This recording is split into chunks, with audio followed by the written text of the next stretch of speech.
যারা জুয়া খেলেন তাদেরকে আমি বলবো রাতের ৩টা বাজে পারলে একা কবরস্থানে গিয়ে মাঝখানে করে বসে থাকেন ২ ঘন্টা। এত বড় কলিজা যদি আপনার থাকে ২ ঘন্টা লাগবে না, আধা ঘন্টা পারলে বসে থাকিয়েন রাতের ৩টায় গিয়ে। মরার পরে থাকতে হবে না? হবে। জান কিভাবে কবজ হবে?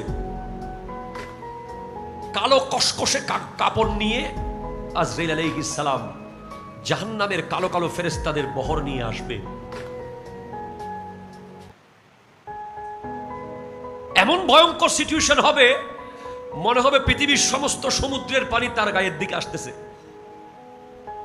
মনে হবে সমস্ত কাঁটাযুক্ত গাছ তাকে জড়িয়ে ধরতেছে। মনে হবে সমস্ত পাহাড় তার শরীরের দিকে আসতেছে। শরীরের প্রত্যেকটা রগে রগে রুটাকে বের করা হবে। চোখ দিয়ে রু বের হবে, নাকের ছিদ্র দিয়ে রু বের হবে, কানের ছিদ্র দিয়ে রু বের হবে। প্লাস দিয়ে টেনে টেনে নখ খুলে ফেললে যেই ব্যথা, এর চেয়ে আরো ভয়ঙ্কর ব্যথা।